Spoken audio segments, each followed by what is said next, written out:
Он уже не сопротивлялся. Огромный слон стоял, опустив голову, а вокруг него медленно сжималось кольцо гиен. Казалось, до конца оставались считанные секунды. Старого слона звали Кайро. Когда-то он был сильным вожаком, ведущим стадо через засухи и бури, но годы и раны сделали свое дело. Его тело ослабло, шаг стал медленным, и однажды он просто не смог идти дальше. Стадо ушло вперед. Таков суровый закон природы. Теперь он стоял один посреди выжженной равнины заповедника Лумани. Воздух дрожал от жары. Земля была растрескавшейся, а тени почти не осталось. Кайро тяжело дышал, чувствуя, как силы покидают его. И тогда появились они.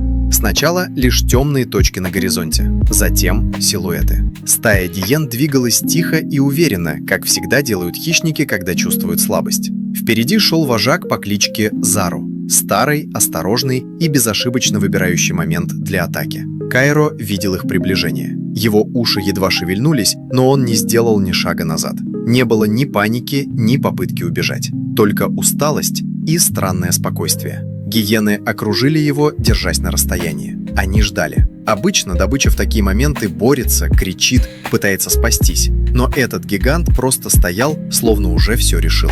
Зару медленно сделал шаг вперед. Кайро закрыл глаза. И в этот момент тишину разорвал громкий рев двигателя. Из-за кустов на скорости вылетел джип, поднимая облако пыли. Резкий звук эхом прокатился по равнине. Гиены мгновенно насторожились, и уже через секунду стая отступила, исчезая в сухой траве. За рулем был рейнджер по имени Маркус. Он наблюдал за происходящим издалека и до последнего колебался, вмешиваться или нет.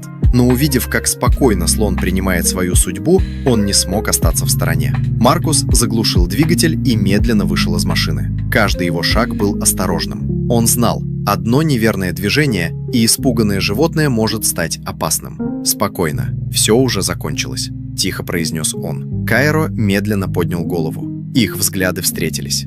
В глазах слона не было страха, только усталость и прожитая жизнь. Маркус поставил перед ним воду. Несколько секунд ничего не происходило. Затем слон сделал шаг. Медленный, тяжелый, но вперед. Он опустил хобот и начал пить. Долго, жадно, словно возвращался с самого края.